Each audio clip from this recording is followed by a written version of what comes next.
Nei, þetta er einmitt Málmey. Þetta er Drangey, þetta er Drangey. Drangey? Þetta er Drangey, já, þetta er út á Skaga. Já. Út á Ketu sem svo kallar. Við keyrðum nefnilega þvert fyrir mannstættir. Já. Frá Sauðárkrók og yfir Laxárdalinn og svo aftur út með hinum í. Já. Þannig erum við aftur komin í brú, unga fólki. Ég man nú ekki hvaða ár þetta er. Þetta hefur verið 1956 trúlega. 56, já. Mér sýnist það svona á pultunum, geti verið það, 1956. Þarna verðum við vera við Hreðavatn. Held ég að þau hafi fylgt okkur á leið, getur það ekki verið. Við höfum verið á heimleið. Við vorum að krakkana með okkur. Hildi þarna 10 ára líklega. Og Haukur trúlega 6 ára. Og hérna, já. Ég held að þau hafi fylgt okkur eitthvað á leið á Hreðavatni, eitthvað þar bil. Ofarlega mér í sinni María. Jú.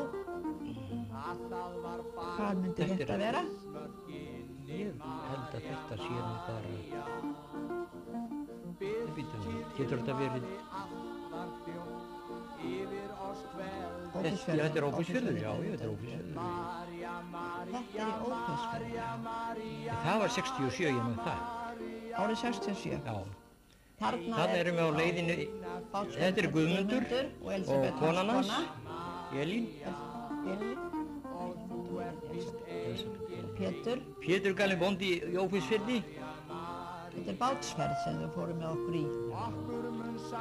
Við vorum að fara út í hérna, úr Ófeigsfirði í Eyvindarfjörð. Og maður gengum fjörur. Mjög skemmtileg ferð.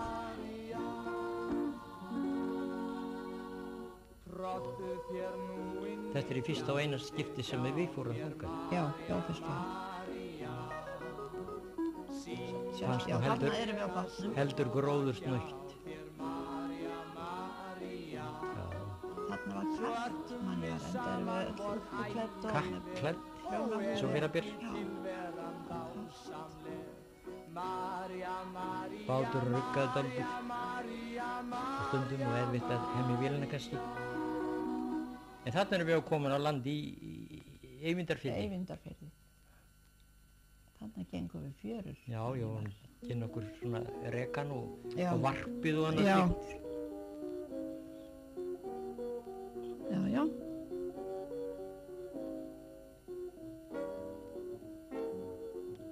En þarna er mjög sérkennileg náttúra og gaman fyrir menn að koma þarna og skoða.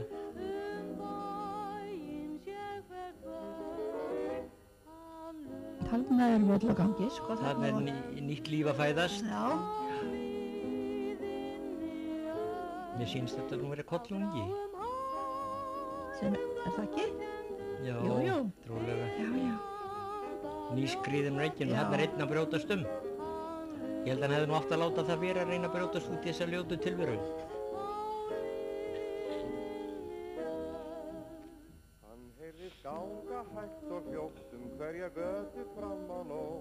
Þetta hefur allt sinn gang. Já, það er ekki. Ferðalöginu lokið, við erum faldið tilbaka. Á stað aftur í Ófeigsfjörði. Guðmundur bóndi.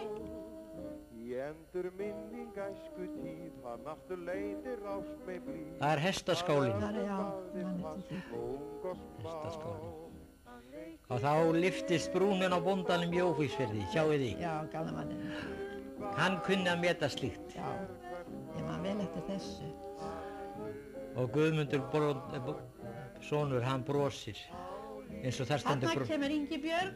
Ingibjörg kona Péturs í Ófeigsfirði og Lára systir mín. Þarna erum við líklega að leggja á stað. Við erum að kveðja fólkið. Þarna er Guðrún, systir Péturs, sem bjó þarna líka. Já. Þarna er Lára kveðja gamlu konunar, 2. Þetta er svona hálfgerð jarðarfæra stemning yfir kveðjustundinni. Þarna er Ingibjörg, góðmynd af Ingibjörg. Já. Húsfreyjan í Ófeigsfirði. Í rúma hálfu öld. Já. Þannig erum við myndið að kveðja heimafólkið.